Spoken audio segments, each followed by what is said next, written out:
Everyone, welcome back to our channel that is MPPSC study IQ. आप सभी का स्वागत है स्टडी आईक्यू टी प्लेटफॉर्म पर। तो जैसा कि आप जानते हैं कि हम यहाँ पर डेली कंप्यूटर साइंस का एक एक वीडियो टॉपिक वाइज आपको कवर करा रहे हैं। तो आज की क्लास हमारी क्लास नंबर 7 है, जिसमें आज की क्लास का जो हमारा नया टॉपिक है वो है भाई कंप्यूटर लैंग्वेजेस। ओके, मतलब कंप्यूटर की क्या क्या भाषाएं होती हैं और किस किस जनरेशन में कौन सी लैंग्वेज आई, ये तो मैं आपको बता ही चुकी हूँ। तो अब एक्चुअली में हम यहाँ पर बात करेंगे कि इसके अंतर्गत कौन कौन सी लैंग्वेजेस देखने को मिलती हैं। ठीक है, नाउ तो बिना किसी देरी के हम सेशन अपना स्टार्ट करें उससे पहले एक इन्फॉर्मेशन है कि आप में से जो भी बच्चे अभी तक मुझसे टेलीग्राम पर कनेक्ट नहीं हुए हैं, तो this is my Telegram channel जिसका नाम है CSET बाय आयुषी मैम। इसको जाइए, जाकर फॉलो कर लीजिए, क्योंकि आज की क्लास की जो PDF है वो आपको यहीं पर प्रोवाइड करा दी जाएगी। ओके, इसके अलावा अगर आपको और कोई भी डाउट हो या फिर जो भी हम यहाँ पर क्वेश्चन आपको होमवर्क के लिए दे रहे हैं, तो आप उनको डेफिनेटली लिखिए, क्वेश्चन का आंसर, प्रॉपर आंसर राइटिंग करो, टेलीग्राम पर भेजो अगर आपको कंफर्मेशन चाहिए है कि सही से लिखा है या नहीं। ओके, नाउ अब आते हैं हम अपने टॉपिक पर, दैट इज कंप्यूटर लैंग्वेजेस। अब एक बात आपको मैं बता दूं कि वो बच्चे जिनके, जैसे कि यहाँ पर MPPSC मेंस के लिए है ये टॉपिक, बट अगर आप और कोई भी एग्जाम फेस कर रहे हैं जिसमें कंप्यूटर साइंस या कंप्यूटर सब्जेक्ट आता है, तो वहाँ पर ये सारे टॉपिक आपके कॉमन हैं। This class is also helpful for those exams also जहाँ पर कंप्यूटर पूछा जा रहा है। ओके, क्योंकि यहाँ पर आंसर राइटिंग कैसे करनी है, क्वेश्चन को लिखना क्या है, वो पॉइंट वाइज तो हम यहाँ बता ही रहे हैं। उन्हीं चीज़ों को फैक्चुअल फॉर्म में ऑब्जेक्टिव तरीके से आपसे पूछ लेगा दूसरे एग्जाम्स में। तो प्लीज़ आप इस सेशन में बने रहिएगा एंड तक, क्योंकि ये सेशन आप सभी स्टूडेंट्स के लिए हेल्पफुल है जहाँ जहाँ कंप्यूटर सब्जेक्ट पेपर में देखने को मिलता है। ओके, चलो सेशन स्टार्ट करने से पहले एक और इन्फॉर्मेशन है कि अगर आप में से जो भी बच्चे स्टेट PCS की तैयारी करना चाहते हैं, जो अपकमिंग एग्जाम है हमारे, तो उसका pre plus mains plus interview इसमें इंक्लूड है। Okay, pre plus mains plus interview ये बैच आपको प्रोवाइड कराया जा रहा है सिर्फ और सिर्फ 10,999 रुपये में।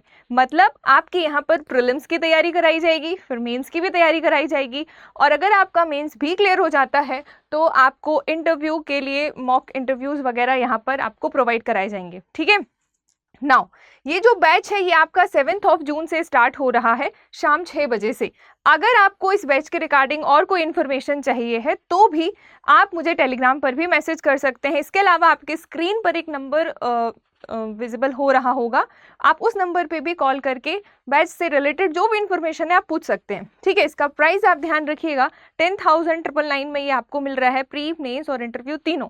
अच्छा मौका है, आप चाहें तो इसमें एनरोल कर सकते हैं। ओके, ये बैच आपका 2025-26 के लिए होगा भाई, जो आने वाले स्टेट PSCs हैं।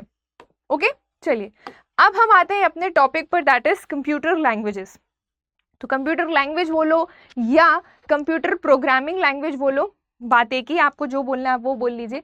देखिएगा, एकदम बेसिक से हम यहाँ पर आपको समझाएंगे। कोई भी चीज़ ऐसी नहीं होनी चाहिए कि भाई हमें नहीं समझ में आई। एंड सेकेंड थिंग इज कि जिनको ऑलरेडी वो चीज़ आती है तो भाई उनको भी शांत होकर बैठना है, क्योंकि आपका यहाँ पर क्या होगा, रिवीजन ही हो जाएगा, आपको सारी चीज़ें पुरानी रिकॉल हो जाएंगी। ठीक है, चलिए तो बात करते हैं हम अपने कंप्यूटर प्रोग्रामिंग लैंग्वेज की। तो हिंदी में भी है और इंग्लिश में भी है।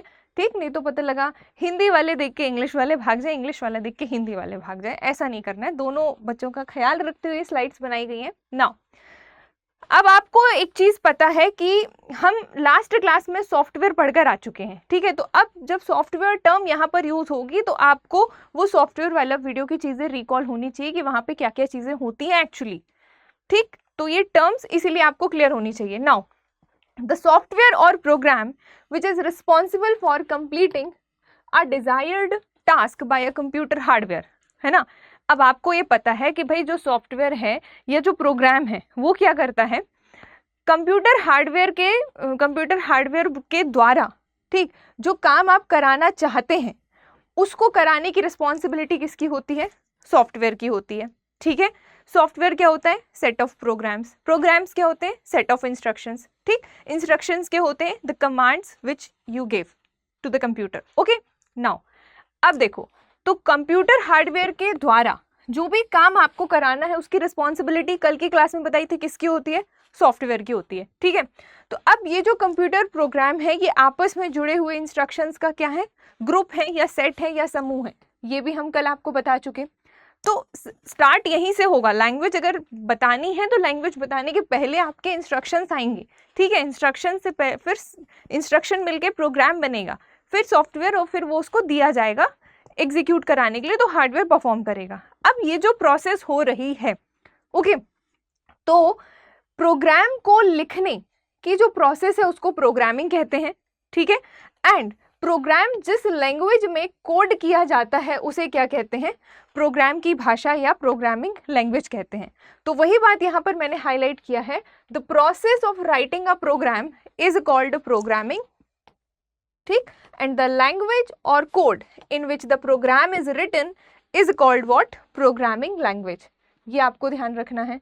तो कंप्यूटर प्रोग्रामिंग लैंग्वेज की सिंपल सी भाषा या परिभाषा बताने के लिए आप थोड़ा सा सॉफ्टवेयर से उसको रिलेट करते हुए यहाँ तक पहुँच जाएंगे, ओके। नाउ अब the person who prepares the computer software is called a programmer. अब भाई वो पर्सन जो कंप्यूटर सॉफ्टवेयर को तैयार कर रहा है, ठीक है, तो वो व्यक्ति क्या कहलाता है, वो व्यक्ति प्रोग्रामर कहलाता है। ये आप ध्यान रखेंगे, ये एडिशनल पॉइंट है, अगर आपको लिखना है तो लिख सकते हैं, अदरवाइज ये शुरू की जो 3-4 लाइन है वो कंप्यूटर लैंग्वेज की डेफिनेशन देने के लिए सफिशिएंट है, ओके। नाउ आगे अब हम आते हैं कंप्यूटर प्रोग्रामिंग लैंग्वेज, एक्चुअली में हम उनको कितने पार्ट्स में या कितने भागों में डिवाइड कर सकते हैं। तो हम मेनली 3 भाग में या 3 पार्ट्स में कंप्यूटर भाषाओं को डिवाइड कर सकते हैं। पहला है आपकी कौन सी भाषा, पहला है आपकी machine language. If you remember the video number 1, मैं वीडियो नंबर 1 से मशीन लैंग्वेज या बाइनरी लैंग्वेज इन टर्म्स को यूज़ करते आ रही हूँ, है ना। सेकेंड आपकी लैंग्वेज है वो है assembly language, and assembly language से रिलेटेड चीज़ें भी मैंने आपको वीडियो नंबर 2, 3, 4 से कनेक्टेड है, ठीक है। लास्ट क्लास में जब हम ट्रांसलेटर्स पढ़ रहे थे तो वहाँ पे भी असेंबली लैंग्वेज आई थी। नाउ थर्ड को हम डिवाइड कर सकते हैं, third computer language that is high level language, okay. अब ये जो लैंग्वेजेस हैं, तो जब हम जनरेशन ऑफ कंप्यूटर पढ़ रहे थे तो वहाँ पर भी पर्टिकुलर जनरेशन वाइज कुछ ना कुछ ऑपरेटिंग सिस्टम निकले, कुछ ना कुछ लैंग्वेज वहाँ पर यूज़ हुई, है ना। तो ये बात आपको ध्यान रखना है कि आप वो जनरेशन वाले पॉइंट को भी आंसर राइटिंग में यूज़ कर सकते हो, कि अगर आपको मशीन लैंग्वेज के बारे में लिखने को आया कि what is machine language, and उसके बाद बोला कि डिस्क्राइब इट्स एडवांटेजेस, है ना। तो जब व्हाट इज़ मशीन लैंग्वेज बता रहे हो तो मशीन लैंग्वेज बताने के बाद आप ये भी बता सकते हो कि कौन सी जनरेशन में देखने को मिली थी, फिर उसके एडवांटेजेस बता दो या फिर उसकी लिमिटेशंस आपसे पूछ सकता है, ठीक है। ऐसे ही असेंबली लैंग्वेज कब आई, किसने इसको लाया या किसने इसको विकसित किया, and assembly language machine language से कैसे अलग है, इस तरीके से भी क्वेश्चन पूछ सकता है, ठीक है।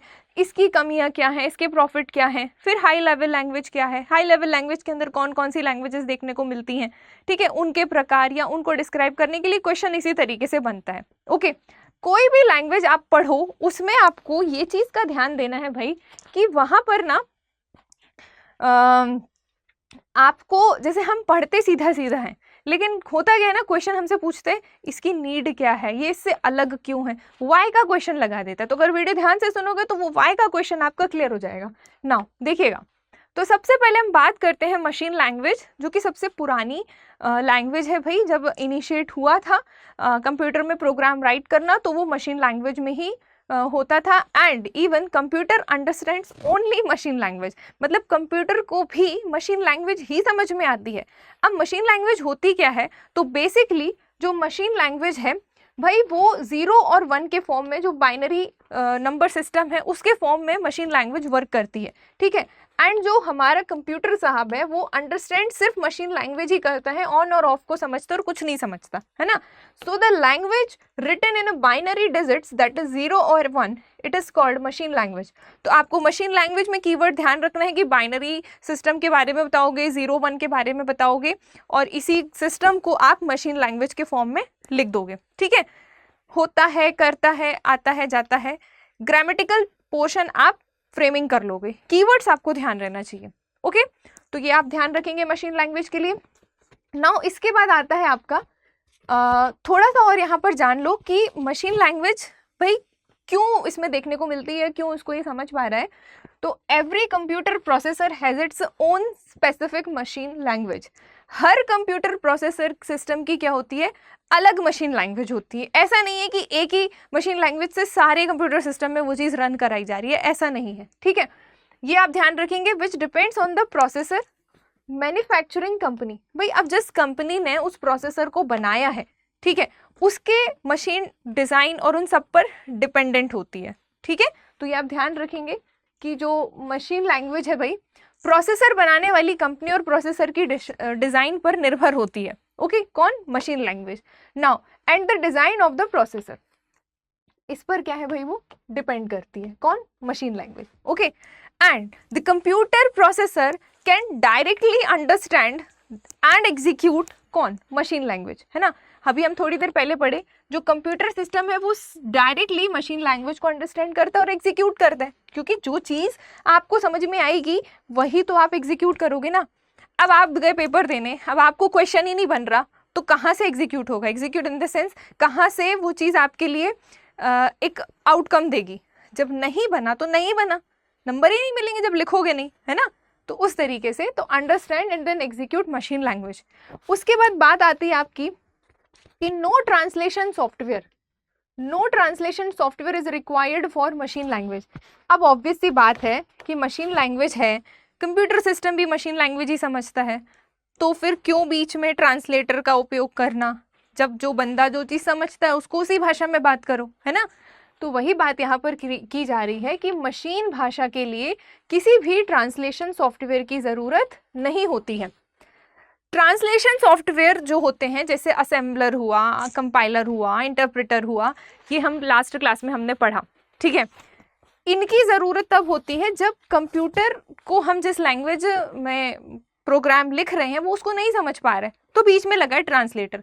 बट मशीन लैंग्वेज के टाइम ऐसा नहीं है, वो उसको समझ सकता है तो हम उसी में कोडिंग करेंगे एंड बीच में ट्रांसलेटर की नीड नहीं होगी, तो आप ये भी वहाँ पर बता सकते हैं।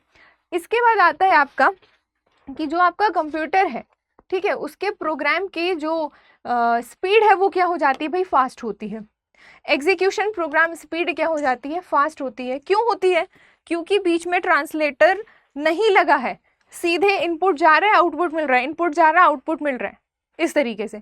तो स्पीड क्या होगी, फास्ट, क्योंकि उसको अंडरस्टैंड कराने के लिए बीच का कोई मीडियम नहीं है, सीधे हमने बात कही, उसने बात मानी और कर लिया आउटकम, है ना। ये आपको ध्यान रखना है, तो इसकी स्पीड फास्ट होती है। But the writing a program in machine language is difficult. अब गति तो तेज हो रही है काम करने की, वहाँ पर प्रोसेसिंग की स्पीड की गति तो तेज है, लेकिन इस पर काम करना क्या है, थोड़ा डिफिकल्ट है, क्योंकि it is not easy to understand for human. Okay, now and there are more errors. अब जब ईजी टू अंडरस्टैंडेबल नहीं है तो यहाँ पर एरर्स आने की संभावनाएं भी ज़्यादा हो जाती है। अब एरर्स डिटेक्ट तो कर दिया, उसको रिमूव करने की समस्या अलग। ओके, नाउ तो ये दिक्कतें को सामना करना पड़ता है। Machine language is also called low level language. Machine language को लो लेवल लैंग्वेज के नाम से भी जाना जाता है। जब आप आंसर राइटिंग करेंगे तो ये पॉइंट भी आप ज़रूर बताएं। ओके, असेंबली लैंग्वेज भी आपकी लो लेवल लैंग्वेज है। नाउ आगे अगर हम बात करें कि मशीन लैंग्वेज के दो पार्ट होते हैं, ध्यान दीजिएगा। मशीन लैंग्वेज में कितने पार्ट हमको देखने को मिलते हैं, इसमें हमको दो पार्ट देखने को मिलते हैं। देखिएगा, जो पहला पार्ट होता है, द फर्स्ट पार्ट, कमांड और ऑपरेंड कोड। जो पहला पार्ट होता है उसको कमांड या ऑपरेंड कोड के नाम से जाना जाता है। दिस क्वेश्चन आपका जो अदर एग्जाम्स हैं जहाँ पर ऑब्जेक्टिव फॉर्म में क्वेश्चन आता है, ये पूछ सकता है कि मशीन लैंग्वेज का जो पहला पार्ट है वो किस नाम से जाना जाता है। तो भाई वो कमांड और ऑपरेशन कोड के नाम से जाना जाता है। ओके, जो कि कंप्यूटर को क्या बता रहा होता है भाई, जो कि कंप्यूटर को बता रहा होता है कि उसको क्या करना है। ठीक है, मशीन लैंग्वेज दो पार्ट में डिवाइड होती है। पहला पार्ट उसका कमांड या ऑपरेशन कोड के नाम से जाना जाता है, जो कंप्यूटर को ये बताता है कि उसको क्या करना है। ठीक है, जो उसका सेकंड पार्ट है, ओके, जो उसका सेकंड पार्ट है, सेकंड पार्ट क्या बताता है भाई, सेकंड पार्ट को कहा जाता है ऑपरेंड। पहला part operation code, second part operand. इसको हिंदी में भी यही कहते हैं, तो आप हिंदी वाले ये नहीं सोचना कि और कोई शब्द होगा इसका, ऑपरेंड ही लिख कर आएगा। Which tells the location of the data to be processed in the computer memory, जो कि क्या करता है भाई, कंप्यूटर मेमोरी में लोकेशन को आइडेंटिफाई करता है, ठीक है, लोकेशन को बताता है या आइडेंटिफाई करता है कौन, second part that is operand, ठीक है, which tells the location of the data to be processed in the computer memory, मतलब उस लोकेशन में कौन सा डेटा प्रोसेस किया जाना है इस बात की जानकारी ऑपरेंड देता है, ठीक है। नाउ अब आते हैं भाई मशीन लैंग्वेज के फायदे। मेरी आंख में कुछ चला गया, हाँ देखिए मशीन लैंग्वेज के फायदे और देख लीजिए आप, कोई भी लैंग्वेज हो उसके प्रोज और कॉन्स दोनों आप पढ़कर जाएंगे ठीक है। देखो तो मशीन लैंग्वेज को लागू करने के लिए अनुवाद ट्रांसलेटर या इसकी कोई आवश्यकता नहीं है, ये इसका फायदा है। मतलब वही बात है कि there is no need for software translation या ट्रांसलेशन, ठीक है, कोई सॉफ्टवेयर ट्रांसलेटर की ज़रूरत नहीं है।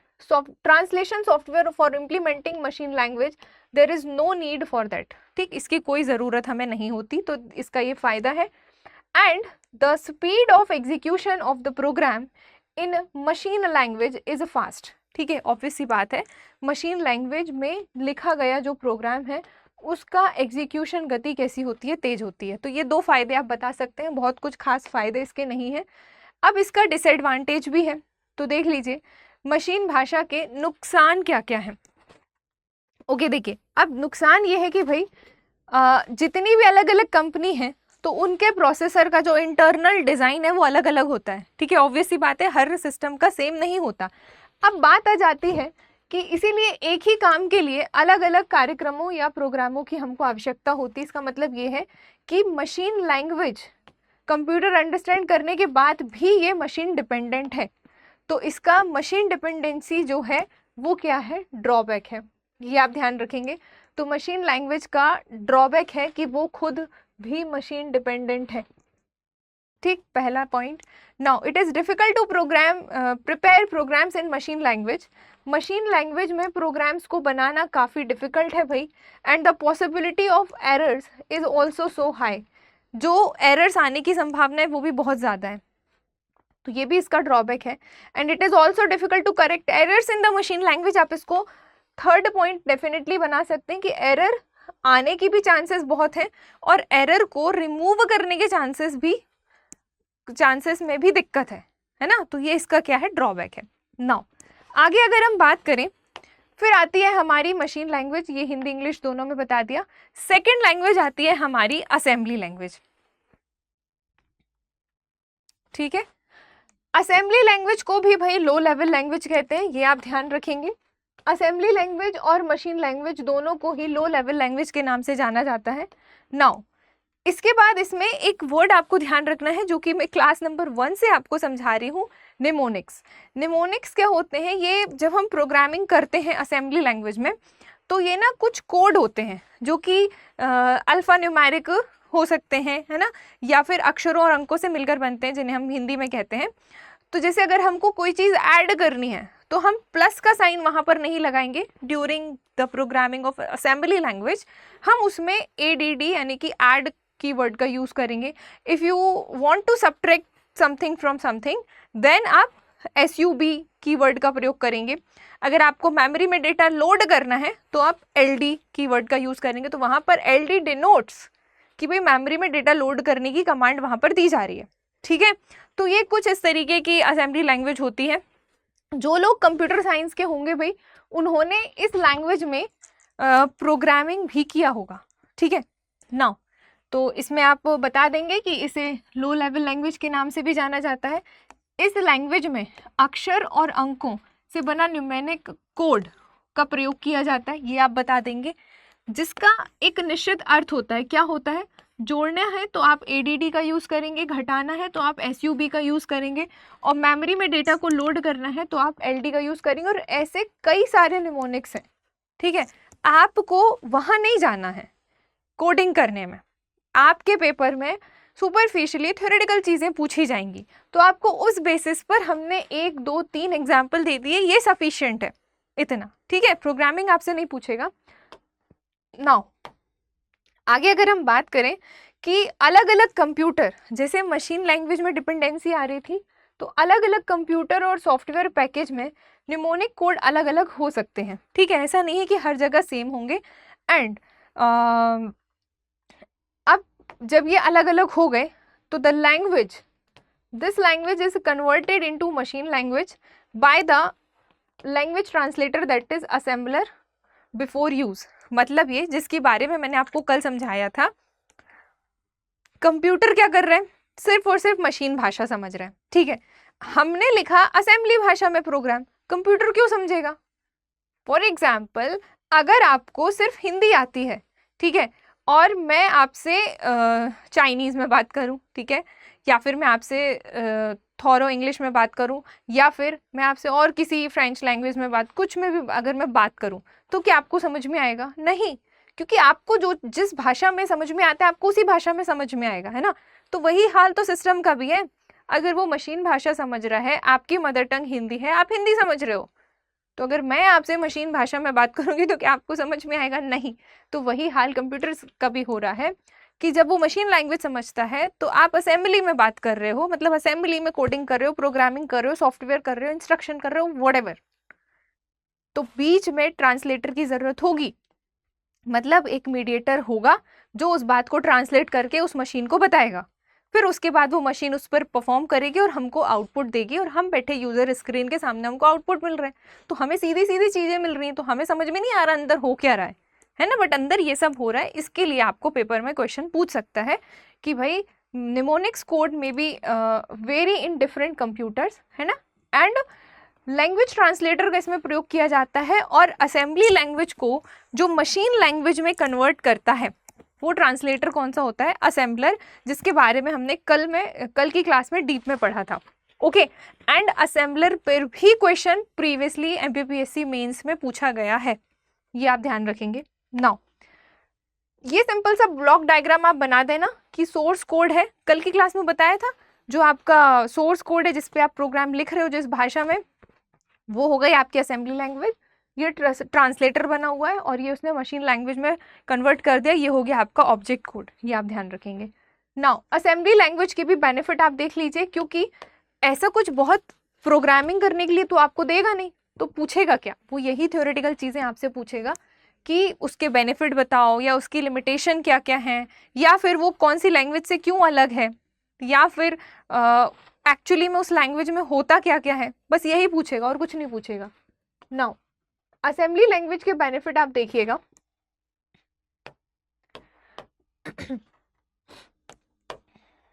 देखना दोनों उसमें है, हिंदी इंग्लिश में।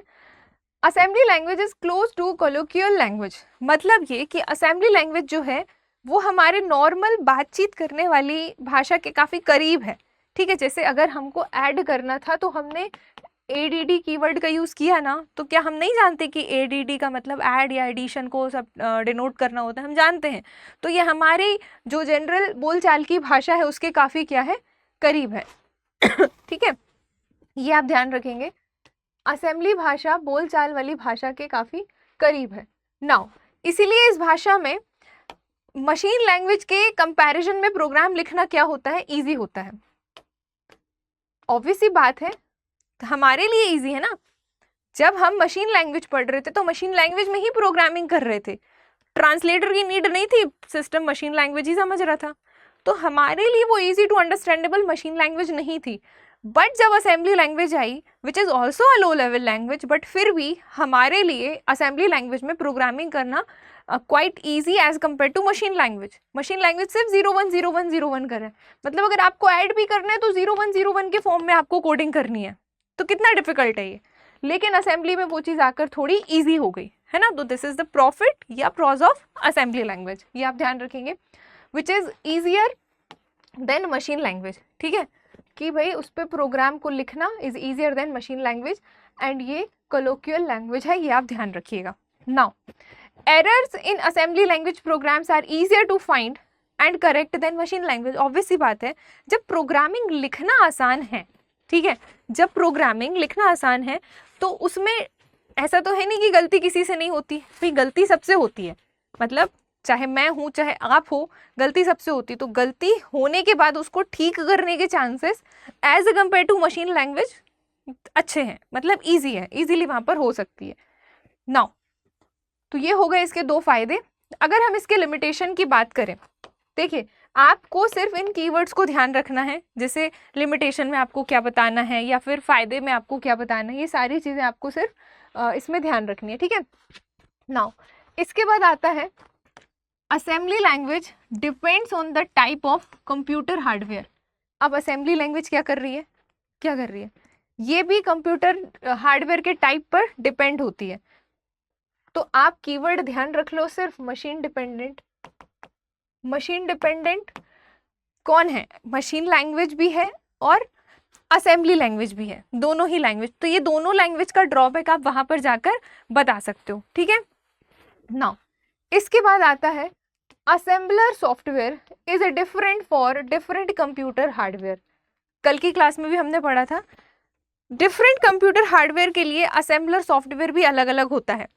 ऐसा नहीं है कि एक असेंबलर सॉफ्टवेयर एक बार बन गया उसको हर डिवाइस में लगा दिया गया, we can not do this. तो ये आप इसका लिमिटेशन है, यानी कि इसका ड्रॉबैक है, आप ध्यान रखेंगे। नाउ इसी को हिंदी में देख लीजिए, कहाँ गया हिंदी में, अलग अलग कंप्यूटर हार्डवेयर के लिए असेंबलर सॉफ्टवेयर अलग अलग होता है, okay. And assembly language is also machine dependent language, it is a limitation of assembly language, okay.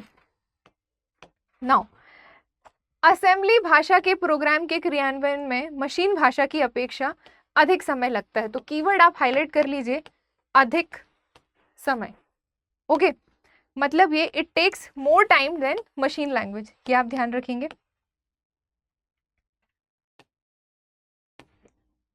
क्योंकि असेंबली लैंग्वेज के पहले आई मशीन लैंग्वेज, तो कंपैरिजन प्रीवियस क्लासेस से तो होता है ना। अब जैसे मान लो आपने एग्जाम दिया, आपका सिलेक्शन नहीं हुआ, आप अगली बार आपने फॉर्म भरा, आप उस पेपर को देने गए, तो आप प्रीवियसली जो आपसे गलती हुई है आप उस बेसिस पर आगे वो गलती नहीं करोगे, है ना। तो ये कंपैरिजन करने के लिए मिनिमम 2 लोग तो होने चाहिए, 2 यूनिट तो होनी चाहिए। तो यहाँ पे 2 लैंग्वेज तो है, मशीन से असेंबली का कंपैरिजन हो रहा है। नाउ तो ये हो गई भाई मशीन लैंग्वेज की लिमिटेशन। अब इसके बाद थर्ड आता है आपकी हाई लेवल लैंग्वेज। देखिए ये जो लैंग्वेजेस है ना, इनके बारे में अच्छा खासा थ्योरेटिकली आंसर राइटिंग करने के लिए पूछ सकता है ना। तो ये आप ध्यान रखेंगे, हाई लेवल लैंग्वेज जो हमारी जब हमने मशीन लैंग्वेज को 3 पार्ट्स में डिवाइड किया था, तो उसका जो तीसरा पार्ट था वो था भाई हमारे हाई लेवल लैंग्वेज, ठीक है। अब आप इसको और समझ लीजिए, आप मुझे कमेंट सेक्शन में बताएंगे भाई कि कब असेंबली लैंग्वेज आई, कब हाई लेवल लैंग्वेज आई, ठीक है। अगर आप पढ़ रहे हो सीरियसली तो आप प्लीज़ इस बात को सर्च करो, अगर आपको नहीं पता है तो कमेंट सेक्शन में आंसर करना ना। जो थर्ड जनरेशन लैंग्वेज, जब हमने कंप्यूटर की तीसरी जनरेशन के बारे में पढ़ा था, तो थर्ड जनरेशन में हमने ये पढ़ा था कि भाई थर्ड जनरेशन में कंप्यूटर की कौन सी लैंग्वेज आई है, हाई लेवल लैंग्वेज आई है, जिसे शॉर्ट में HLL के नाम से जाना जाता है। कई बार HLL के फुल फॉर्म भी पूछा गया है पेपर में ना। तो इसे तीसरी पीढ़ी की भाषा यानी कि थर्ड जनरेशन लैंग्वेज के नाम से इसे जाना जाता है। एंड ये भी बोलचाल एवं लिखने में मशीन, ये जो लैंग्वेज है हाई लेवल लैंग्वेज, ये क्या है हमारी थोड़ी वो है, हमारी लैंग्वेज से मिलती जुलती है। तो इसको आप ध्यान रखिए कि it is also called third generation language of computer, ठीक, कंप्यूटर की तीसरी जनरेशन लैंग्वेज के नाम से जाना जाता है। And it is very closed to the language which is used in colloquial and writing. मतलब ये हमारी बोलचाल और लेखन के रिस्पेक्ट में काफ़ी वेरी क्लोज है हमारी भाषा के। तीसरा आप ध्यान रखेंगे कौन, high level. And this language can be easily, एक सेकेंड ना, माइक ही निकल गया, हाँ चलो। दिस लैंग्वेज इज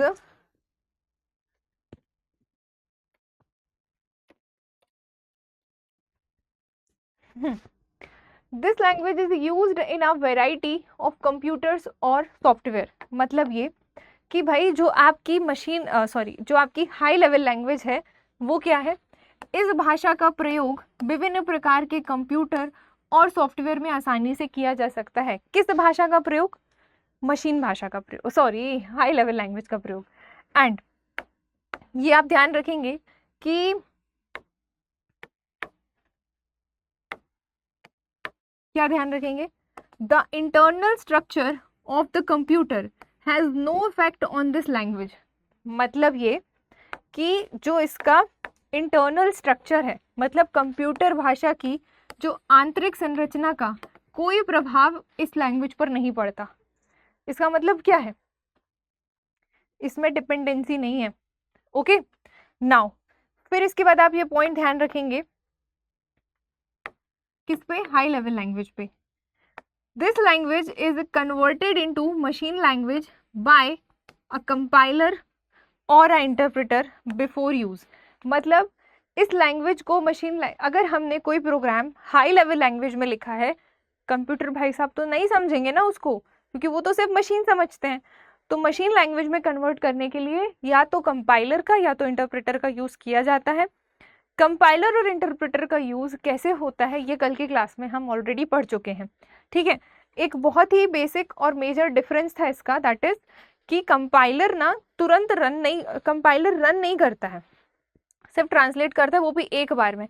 लेकिन interpreter line by line interpret करता है, line by line error show करता है और इवन रन भी करता है। और दोनों ही, कंपाइलर हो चाहे इंटरप्रेटर हो, दोनों क्या करते हैं, हाई लेवल लैंग्वेज को मशीन लैंग्वेज में कन्वर्ट करते हैं। ये आप ध्यान रखेंगे। बट वो रन करने वाला सिस्टम एक में होता है, एक में नहीं होता, ये डिफरेंस है दोनों में, ठीक है। हालांकि काम दोनों वही कर रहे हैं। नाउ इसके बाद आ जाओ जरा अगले पॉइंट पर। द कंपाइलर, दिख रहा है ना आप लोग को, द कंपाइलर और interpreter converts the source program into an object program and a different compiler और a interpreter has to be used for each language. मतलब हर हाई लेवल लैंग्वेज के लिए क्या होता है, प्रत्येक भाषा के लिए। अब ऐसा तो है नहीं कि एक ही हाई लेवल लैंग्वेज हो, हाई लेवल लैंग्वेज के अंदर कई लैंग्वेजेस आती हैं, लाइक बेसिक हुआ, पास्कल हुआ, सी हुआ, C++ हुआ, कई सारी हाई लेवल लैंग्वेज है। तो प्रत्येक भाषा के लिए अलग अलग कंपाइलर और या इंटरप्रेटर का प्रयोग यहाँ पर देखने को मिलता है। किसमें, हाई लेवल लैंग्वेज में। ये दो पॉइंट आप यहाँ पर ध्यान रखेंगे। इसके अलावा इसी तरीके से पॉइंट वाइज करके अगर आपको क्वेश्चन लिखकर आए कि व्हाट इज हाई लैंग्वेज या फिर explain high language, high level language in a detailed manner, then आप पॉइंट वाइज डेटा को रिप्रेजेंट करेंगे तो काफ़ी अच्छा इंप्रेशन आएगा, ठीक है। चलो अब देखो हाई लेवल लैंग्वेज में हो क्या रहा है, ये हमारी जो जनरल बोलचाल की भाषा है उसके काफ़ी करीब है। आप सिस्टम में बैठे तो आप सिस्टम में जो काम कर रहे हो या फिर जो इंस्ट्रक्शन दे रहे हो या फिर जो कमांड दे रहे हो वो आप अपनी मिलती जुलती बोलचाल की भाषा में दे रहे हो। जस्ट लाइक आपने प्रिंट लिखा, हेलो वर्ल्ड लिखा। जो बच्चे कंप्यूटर साइंस के होंगे डेफिनेटली उन्होंने ये प्रोग्रामिंग सबसे डे 1 वाली क्लास में किया ही होगा सबने, कि हेलो वर्ल्ड को टाइप करना, इसके लिए कोडिंग की होगी और डिस्प्ले हुआ होगा हेलो वर्ल्ड, है ना। तो ये सबसे बेसिक प्रोग्राम है जो हर कॉलेज में कराया जाता है ना। तो ये हो गया आपका सोर्स कोड, है ना। फिर उसके बाद यहाँ पर लगा होता है बीच में क्या, कंपाइलर या इंटरप्रेटर, ठीक है। कंपाइलर या इंटरप्रेटर यहाँ पर लगा होता है और ये क्या कर रहा होता है, इस लैंग्वेज को हम तो ऐसे कर रहे हैं, इसको वो कन्वर्ट करता है फिर मशीन लैंग्वेज। तो मशीन लैंग्वेज इस तरीके की होती है जो सिर्फ ऐसी ही भाषा को समझती है, जिसको हम इजीली नहीं समझ सकते। इसको हमें याद करके चलना पड़ेगा इतना सारा कि इतने 0 इतने 1 ऐसे करने पर ये होता है वो होता है, इतना कितना याद रखेगा इंसान, है ना। तो इस वजह से यहाँ पर क्या हुआ, ट्रांसलेटर्स सॉफ्टवेयर का प्रयोग करना शुरू किया गया, लैंग्वेज ट्रांसलेटर, जो कि सिस्टम सॉफ्टवेयर के अंतर्गत आते हैं, जिससे हमारे लिए प्रोग्रामिंग करना ईजी हो गया। कंप्यूटर भाई साहब के लिए भी अच्छा हो गया कि उनको उनकी भाषा में देखने को मिलने लगा और फिर वो हमको आउटपुट प्रोवाइड कर देंगे। अब ये आउटपुट नहीं है, ये ऐसी इमेज बनी हुई है, तो आउटपुट जब आपको मिलेगा तो वो आपकी लैंग्वेज पर ही मिलेगा कि आपके लिए वो अंडरस्टैंडेबल हो, easy to readable, easy to writable. Okay, ये आप ध्यान रखेंगे। नाउ हाई लेवल लैंग्वेज के आप कुछ एग्जाम वो क्या बोलते हैं, प्रॉफिट भी देख लीजिए कि इसका प्रॉफिट क्या है। तो भाई पढ़ने में, लिखने में और समझने में ये क्या है, आसान है।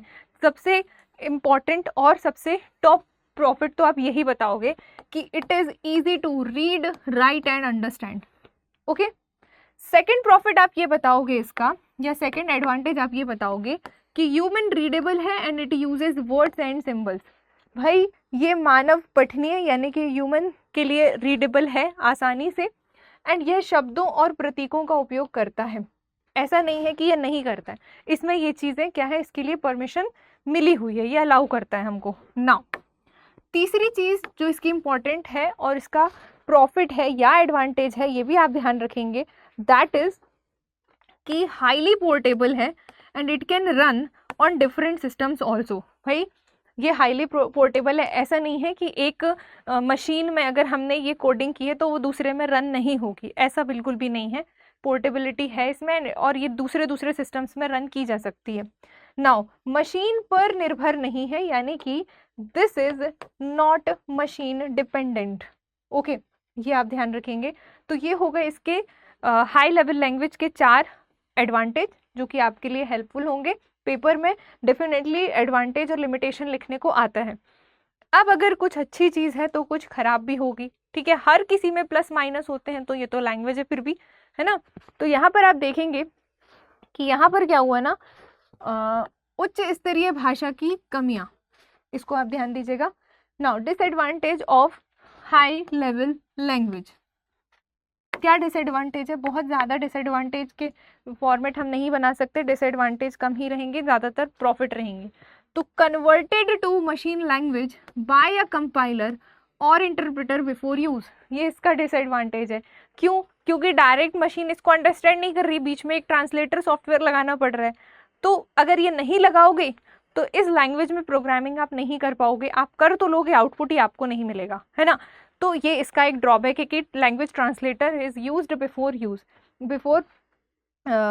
एग्जीक्यूशन, ठीक है, हाई लेवल लैंग्वेज में। नाउ डिफरेंट कंपाइलर और interpreter have to be used for each language, हर एक लैंग्वेज के लिए, मतलब हर हाई लेवल लैंग्वेज के लिए अलग अलग कंपाइलर, अलग अलग इंटरप्रेटर का यूज़ किया जाता है। वी कैन नॉट से कि हमने एक बार कंपाइलर इसमें लगा लिया, अब हम उसी को दूसरे सिस्टम में भी दूसरी लैंग्वेज के साथ भी हम उसको परफॉर्म कर लें, तो ऐसा नहीं है, ठीक है, ये आप ध्यान रखेंगे।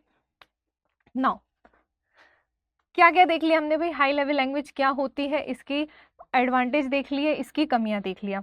ओके, आगे देखते हैं क्या बचा हमारे पास। नाउ इम्पॉर्टेंट है हाई लेवल लैंग्वेज। अब कुछ हाई लेवल लैंग्वेज के एग्जाम्पल बता रही हूँ, उनसे रिलेटेड कुछ पॉइंट्स आपको बता रही हूँ जो कि आपको पेपर में याद करके जाना है, ठीक है। मतलब आपको अगर इतना याद रहेगा तो आपके लिए ईजी होगा। होप सो आपको स्क्रीन प्रॉपर विजिबल हो रही हो, ठीक है, दिख रहा है सब, थोड़ा सा और, चलिए।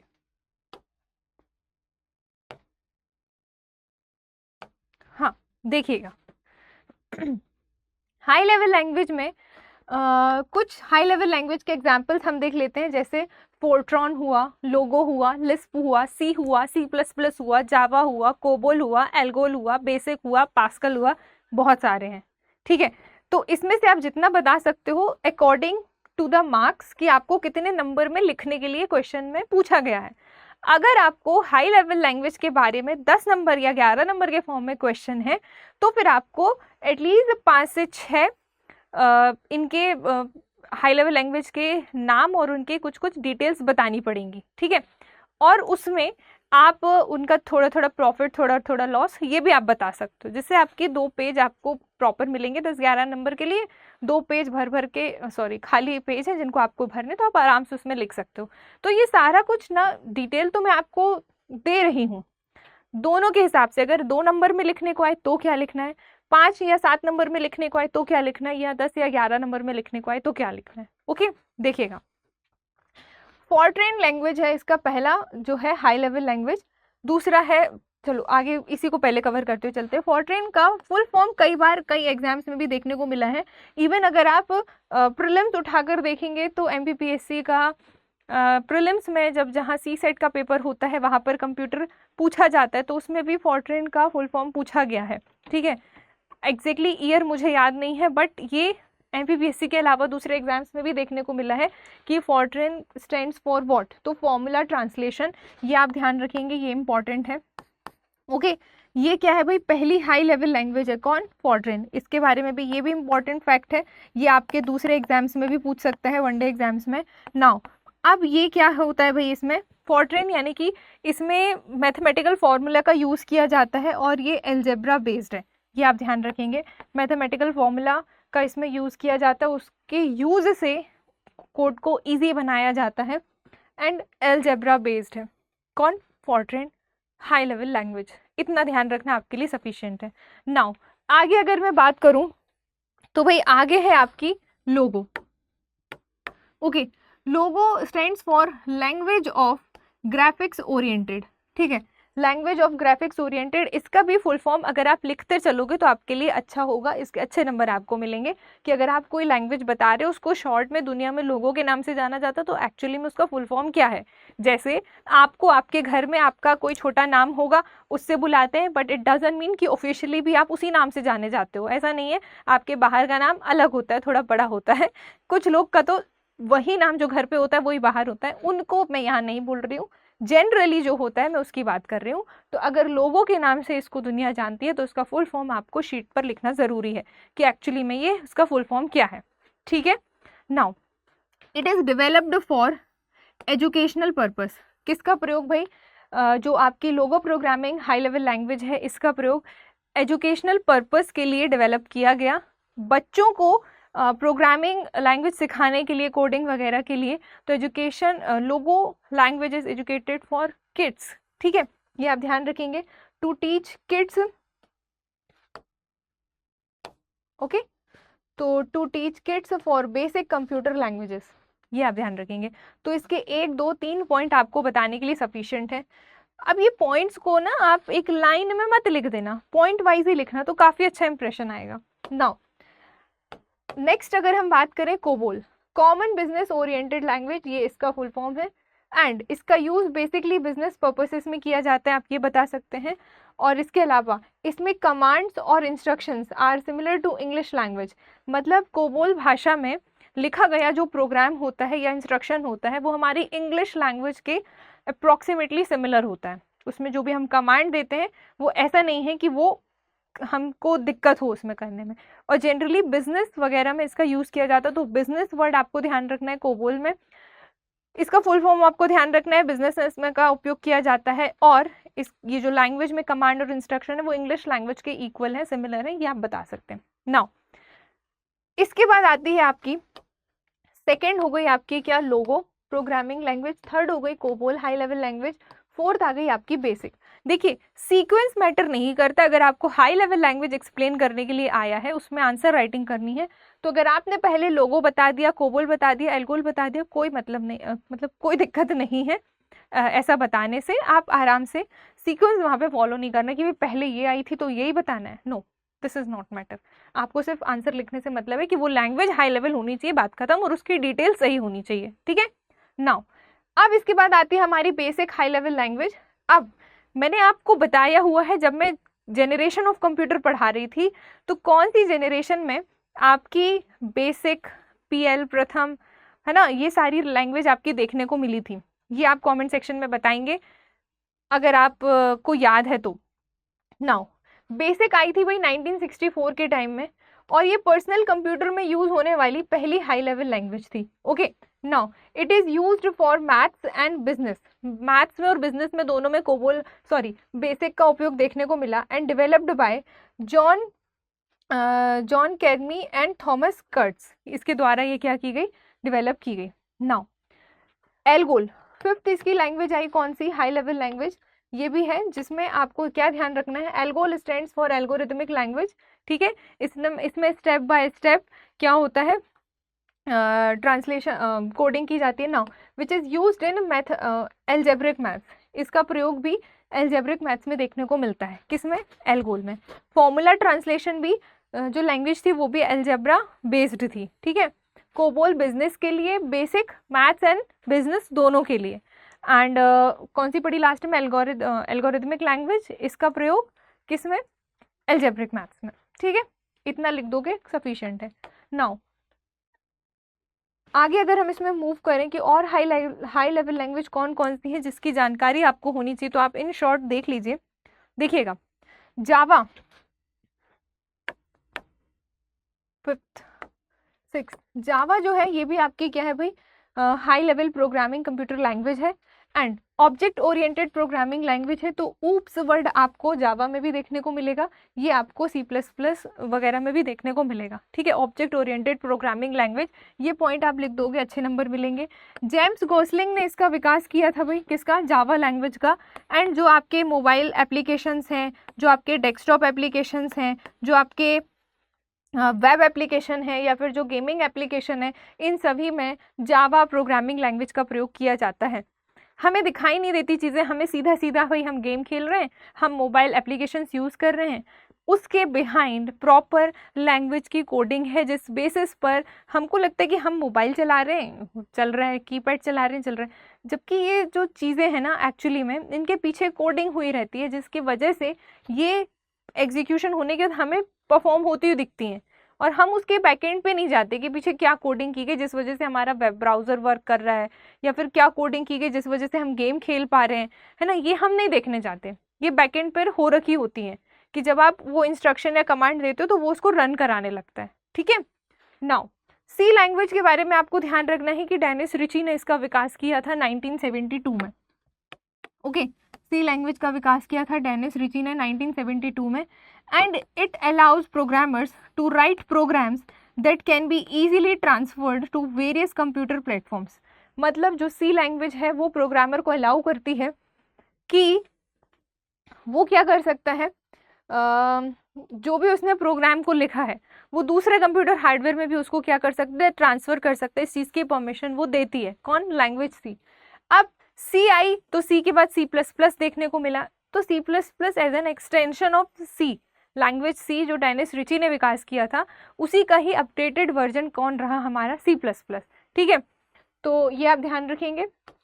तो this is the extension of language C. And Bjarne ने, शाउटस्ट्रप ने इसको डेवलप किया था, किसको, लैंग्वेज सी प्लस प्लस को। एंड ये क्या है भाई, combination of low level language and high level language, कौन, लैंग्वेज सी प्लस प्लस, ये आप बता सकते हैं इसकी थोड़ी सी डिटेलिंग में। And initially C with classes, मतलब जो सी प्लस प्लस है उसको इनिशियली जाना कैसे नाम से, सी प्लस प्लस बाद में इसका नामकरण हुआ है, पहले इसको जाना जाता था सी विथ क्लासेस के नाम से, ठीक है।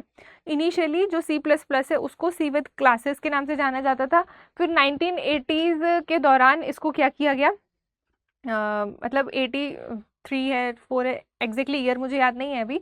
नाउ 1980s के समथिंग सी प्लस प्लस इसका नामकरण कर दिया गया था। Now which is used for game development, graphical user interface, web browser applications वगैरह में सी प्लस प्लस का उपयोग किया जाता है। फिर इसके बाद हमारी एक्चुअली में जावा हमको और इन्हीं के वर्जन्स को मिक्स करके फिर हम जावा को यूज़ कर रहे थे। नाउ अब आता है भाई आपका सी शार्प, ये भी आपकी क्या है, हाई लेवल लैंग्वेज है, ओके। 6th हो गया, ये 7th हो गई, 8th हो गई, 9th। सी शार्प और पढ़ लो आप, ये भी क्या है भाई, ऑब्जेक्ट ओरिएंटेड प्रोग्रामिंग लैंग्वेज है, कौन, सी शार्प। इसको सी हैशटैग से इसका सिंबल है, सी हैशटैग से इसको डिनोट किया जाता है, प्रोनाउंस इसको सी शार्प के नाम से जाना जाता है, ठीक है। ये भी एक हाई लेवल लैंग्वेज है, ऑब्जेक्ट ओरिएंटेड प्रोग्रामिंग लैंग्वेज है। And it is developed by Microsoft for the use of internet. इसको माइक्रोसॉफ्ट के द्वारा इंटरनेट का प्रयोग करने के लिए यूज़ किया गया था, इतना बस आप इसके लिए ध्यान रखें तो अच्छा है। बाकी जब एक्चुअली में हम कंप्यूटर साइंस से ग्रेजुएशन कर रहे होते हैं तो सी शार्प भी हम अलग से पढ़ते हैं, सी प्लस प्लस पढ़ते हैं, सी पढ़ते हैं, जावा पढ़ते हैं, विजुअल बेसिक पढ़ते हैं, पाइथन पढ़ते हैं, ये सारी चीज़ें हम वहाँ पर एज अ प्रैक्टिकल फॉर्म में भी पढ़ते हैं। बट यहाँ पर आपको प्रैक्टिकल नहीं करना है, सिर्फ सुपरफिशियली थ्योरेटिकल नॉलेज आपको इसका होना चाहिए, दैट्स इट।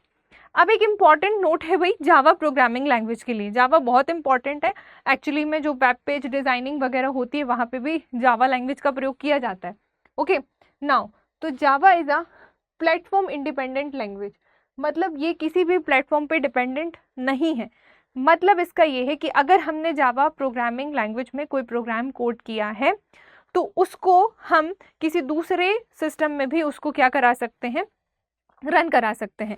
तो because it's compiled to a byte code that can be run on any device, okay. हम इसे किसी भी डिवाइस में रन करा सकते हैं।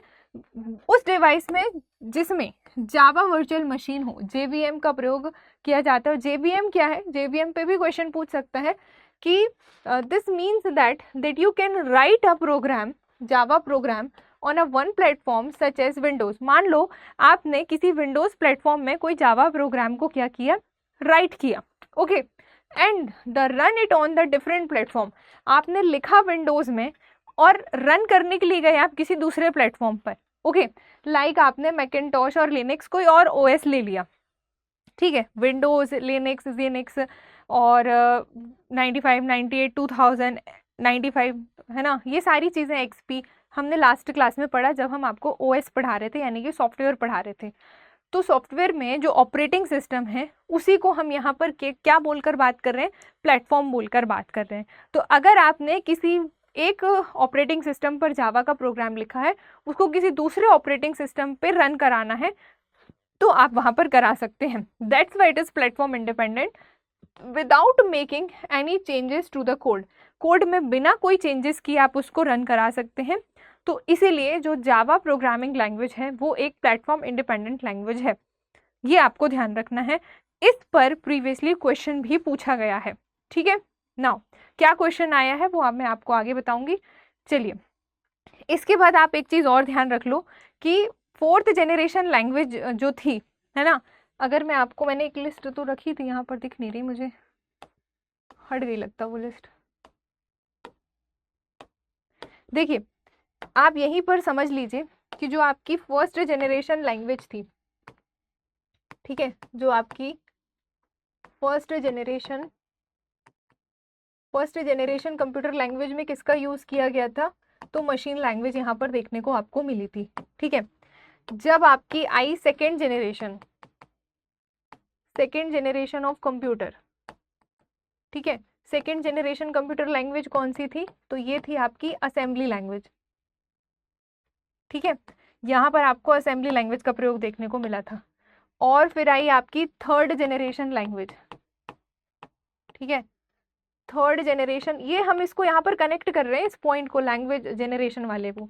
थर्ड जनरेशन में आई आपकी हाई लेवल लैंग्वेज, ठीक है, फिर आई आपकी फोर्थ जनरेशन लैंग्वेज, ठीक है, फिर आई आपकी फोर्थ जनरेशन लैंग्वेज जिसमें यहाँ पर देखने को मिला DSL यानी कि डोमेन स्पेसिफिक लैंग्वेज, जिसके बारे में मैं आपको अभी बताने वाली हूँ, ये फोर्थ जनरेशन लैंग्वेज। नाउ फिर आई आपकी फिफ्थ जनरेशन लैंग्वेज, फिर आई आपकी क्या, फिफ्थ जनरेशन लैंग्वेज। तो फिफ्थ जनरेशन लैंग्वेज के वक्त हम किसका यूज करना शुरू कर चुके हैं, AI, that is artificial intelligence. तो जहां पर प्रीवियस क्लासेस का कोई कॉन्सेप्ट आपको देखने को मिलता है तो उसको आप वहीं की वहीं कनेक्ट कर लो प्रेजेंट टॉपिक से। इसी प्रकार आप पढ़ पाओगे, चीज़ों को याद रख पाओगे।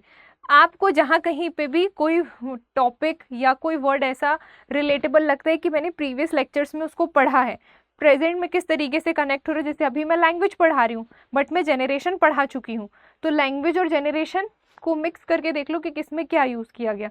तो ये भी आपका वनडे एग्जाम्स वगैरह में देखने को मिल सकता है ना।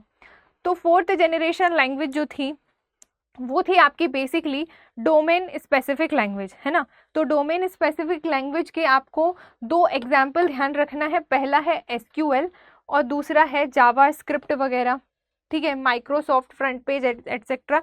ये सारी चीज़ें आपको फोर्थ जनरेशन लैंग्वेज यानी कि डोमेन स्पेसिफिक लैंग्वेज के अंतर्गत लिखना है।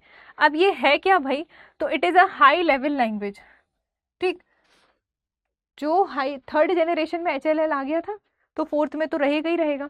तो high level language with a small number instruction to implement, okay, and this language is closer to, again हमारी बोलचाल वाली भाषा कोलोकियल है, ठीक, उसके करीब है। And writing program in it is very easy and fast, ये आप ध्यान रखेंगे किसमें, SQL वगैरह में, ठीक है, स्ट्रक्चर्ड क्वेरी लैंग्वेज में।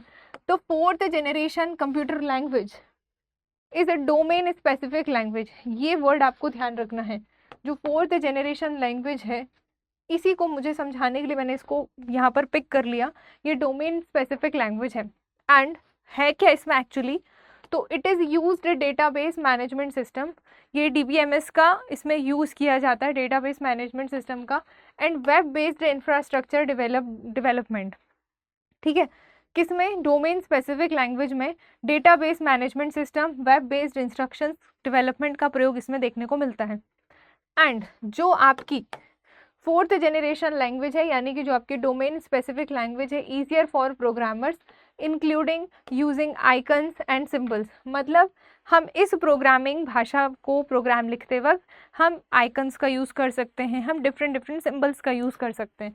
ओके, और SQL जावास्क्रिप्ट, ये दोनों एग्जाम्पल आप किस में बता देंगे, 4th generation domain specific language में। SQL का फुल फॉर्म भी कई बार एग्जाम्स में देखने को मिला है, structured query language, this is the full form of SQL।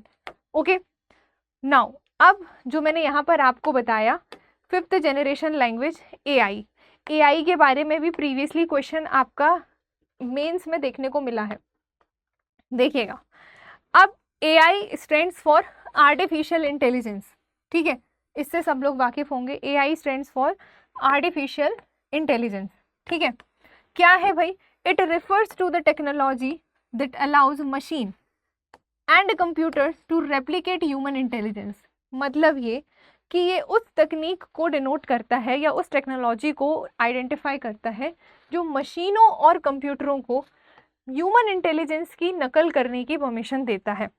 मतलब ऐसी मशीन बनाना जिससे, जो कि इंसान की तरह सोच सके, ठीक है, इसका मतलब ये है, उसका ह्यूमन इंटेलिजेंस का रेप्लिकेट बनाना क्या आर्टिफिशियल इंटेलिजेंस रेफर करता है। ओके, और इसमें क्या देखने को मिलता है, हमें ये बताता है कि it enables the system to perform task that requires human like decision making such as learning from data, identifying patterns and making informed choices and solving complex problems. मतलब ये कि भाई जैसा चलता फिरता ह्यूमन कर रहा है, डिसीजन मेकिंग स्किल है उसके अंतर्गत, वो सोच रहा है, समझ रहा है, किसी चीज़ को सीख रहा है, कहीं पर चॉइस है तो उसमें वो सिलेक्ट कर रहा है, तो ये हम अपने दिमाग से कर रहे हैं। मतलब ह्यूमन, मशीन एक्चुअली में ये नहीं करती है। जैसे हमने कंप्यूटर बनाया, कंप्यूटर ने हमें नहीं।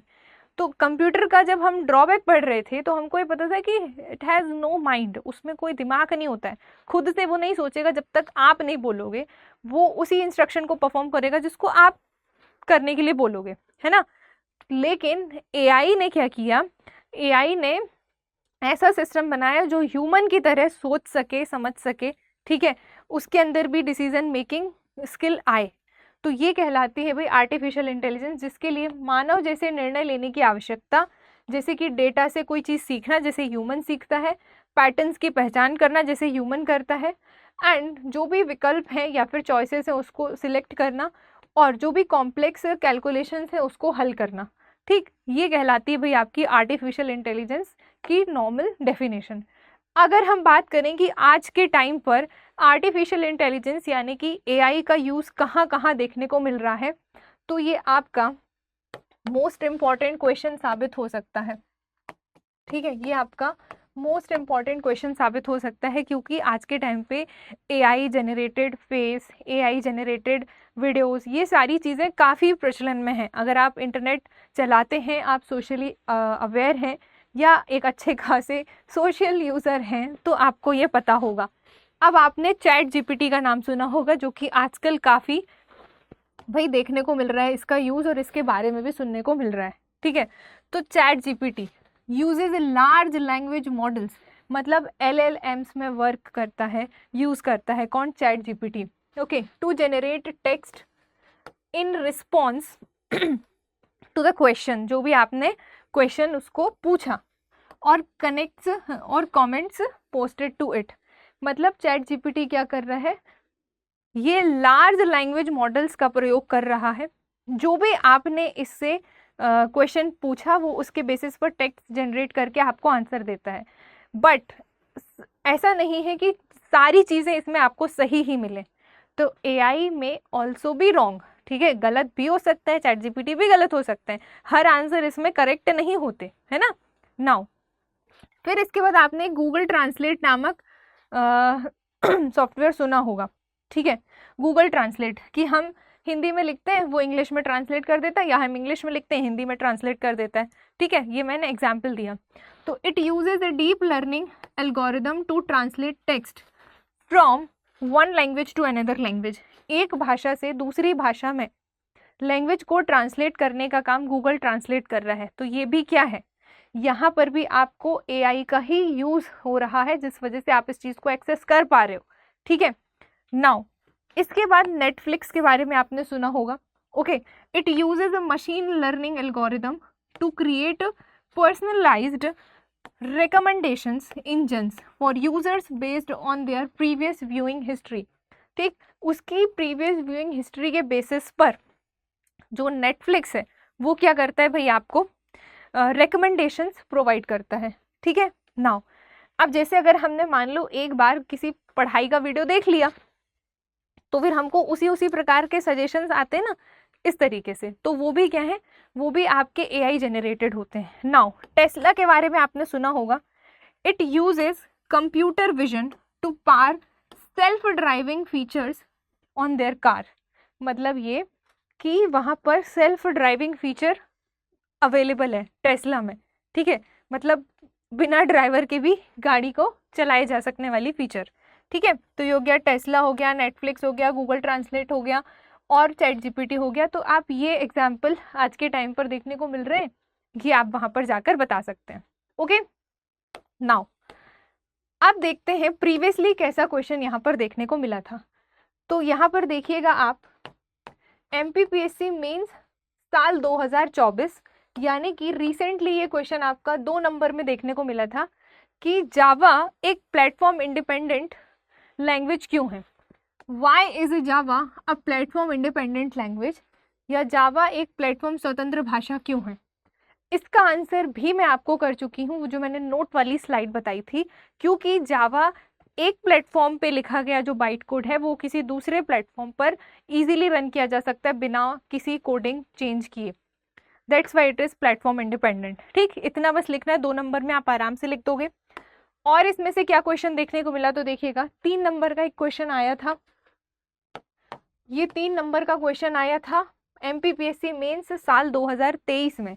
क्वेश्चन क्या था कि जो असेंबली लैंग्वेज है वो मशीन लैंग्वेज से कैसे अलग है ना। तो कैसे अलग है, तो दोनों के बीच का डिफरेंस ही आपको बताना है, दैट्स इट। क्वेश्चन पूछने का तरीका यहाँ पर डिफरेंट है, बाकी जो चीज़ें हैं वो हम आपको बता चुके हैं। ठीक है, how is assembly language is different from machine language. इसका आंसर आपने अगर आज का वीडियो देखा है तो डेफिनेटली आपसे लिखते बन जाएगा। उम्मीद कर रही हूँ कि इसका आंसर आप लोग लिखेंगे, और अगर आपको कोई डाउट हो तो आप मुझे टेलीग्राम पर भी पूछ सकते हैं। ठीक है, चलो और क्या क्वेश्चन देखने को मिला। What is artificial intelligence, AI क्या है, आर्टिफिशियल इंटेलिजेंस क्या है, ये आया था आपका 3 नंबर में लिखने के लिए एमपीपीएससी मेंस साल 2022 में। इसको भी अब आप लिख लेना कि भाई ये एक्चुअली में ह्यूमन इंटेलिजेंस का रेप्लिकेट प्रिपेयर करने की टेक्नोलॉजी है, जिसमें a machine can be think like human, can be learn like human, can take decision like human. ठीक, इस तरीके से आप बता सकते हैं, ऐसी मशीन तैयार करना। ओके, तो ये हो गए भाई आपके प्रीवियसली 22, 23 और 2024 में पूछे गए क्वेश्चन। अब इसके अलावा आपसे आज की क्लास के बेसिस पर किसी न किसी लैंग्वेज को इंडिविजुअली डिस्क्राइब करने को आ सकता है, या फिर पूछ सकते हैं कि what is computer programming language, how many types of computer programming language, explain there types, इस तरीके से। तो जितना आज के वीडियो में पढ़ाया वो सब आप थोड़ा कंसाइज करके बता देंगे, और देख लीजिएगा कितने नंबर में वो आपसे पूछ रहा है, उस बेसिस पर ही आपको आंसर राइटिंग करना है। ऐसा नहीं है कि आप कहीं पर भी कुछ भी लिखते जा रहे हैं। 2 नंबर में 2 नंबर के लायक चीज़ लिखनी है, जो एकदम काम की बात है वही लिखना है। अननेसेसरी लाइन भरने वाला काम नहीं होना चाहिए। आपको ये पता होना चाहिए कि 2 नंबर का क्वेश्चन है, तो मुझे सिर्फ इतनी बात भी लिखूंगा तो पूरे नंबर मिलेंगे। फालतू की बात ऊपर नहीं लिखनी है, काम की बात आपको पहले लिखनी है। ठीक है, चलो तो भाई आज का सेशन हमारा इसी पर था कि कंप्यूटर लैंग्वेजेस क्या कैसी हैं, इसका प्रयोग हमने देख लिया, और इसके बारे में हमने लिमिटेशन, प्रॉफिट, प्रॉस, कॉन सब पढ़ लिया, इसकी नीड पढ़ लिया, डिफरेंस पढ़ लिया, एवरीथिंग। इवन जेनरेशन से इसको कनेक्ट करके जेनरेशन वाइज भी हमने देख लिया। तो अब ये टॉपिक यहाँ पर आज की क्लास में हमारा खत्म होता है।